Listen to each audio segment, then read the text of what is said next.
In this week's parasha, we learn that which we learned on Rosh Hashanah, the story which includes part of when Yishmael and his mother are banished from Avraham Avinu's home. And we're told that they go into the desert, Batelech Batesav Midbar. She goes with her child and she gets lost in the desert. This is a bit difficult to understand because in last week's parasha, Hagar navigates the desert pretty fine. She meets Malach after Malach after Malach. They guide her, and she has no difficulty at all. Question number one. Secondly, Rashi says, Chazra, the Gilule Beis Haviyah, on those words, Vatelech Vates Harango, she went and she got lost in the desert. Says Rashi, from here we learn that she went back to serving Avodah Zarah. How does Rashi know this?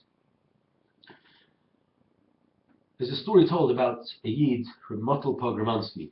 He was one of the known Telzer lions of pre-war Lithuania, and he was once traveling with a friend of his from Tels to Kovno on Erev Shabbos. They were on the train, and they got involved as two Telzer Bachrim would in a heated discussion about what they were learning. At a break in their discussion, they both look at their watches and they realize that it's gone way beyond the time that they were meant to have arrived in Kovno. And they turn to other passengers in the carriage and they say, when are we arriving in Kovno? When are we arriving? We arrived ages ago.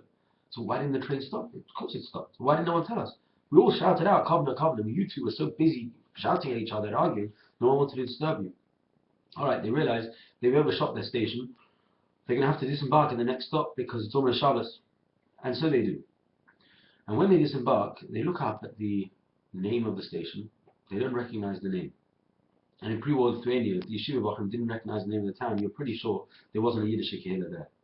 And his friend turns to him and says, Motel, what are we going to do? We're lost. It's Erev Shabbos, we're lost. He says, no. A Yid's never lost. A Yid has emunah.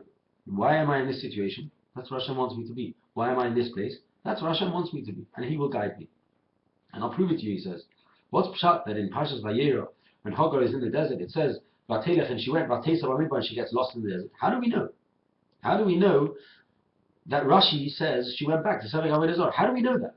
Vatelech, Vates, she went and she got lost. How does Rashi know that means she went back to Avodah Zarah? He says, I'll tell you why. In last week's parsha, she was still Avraham Avinu's wife. She embraced the ideals of Avraham Avinu's home. A member of the household of Avraham Avinu, emunah pulsated in their veins.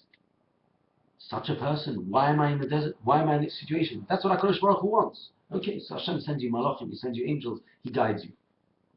In this week's parasha, however, Hagar has been banished from Avraham Avinu's home, and some say never to return. In which case, she rejected the ideals of Avraham Avinu's home. If you don't have emunah, and you're lost in a desert, why am I here? Why am I in this situation? Why am I in this predicament? I don't have answers. She'd gone back to the Avodah Zarah of her father's home, gone back to oblivion, to being lost. Said Ramotel, that's pshat in Rashi, and we are Ma'aminim, so we have the Rebbeinu Shalom. His friend said to him, Motel, it's a Gavaldig pshat, and I'm sure it's Emerson Rashi. So we're lost.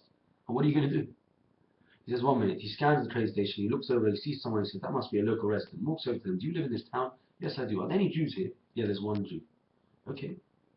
Where does he live? Gives him the address. He goes to the Jew's house, climbs the stairs, knocks on the door. The Jew opens the door, looks at him and says, are you Eliyahu Hanavi? He says, no, I'm not Eliyahu Hanavi, but why do you ask?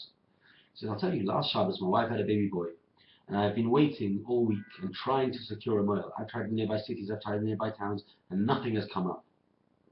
And I thought, Rebbeinu Shalom, I've tried everything. And he sent me Eliyahu Hanavi. He says, I'm not Eliyahu Hanavi. I'm not even a mile. But, you see my friend here behind me? He's a mile. And it happens to be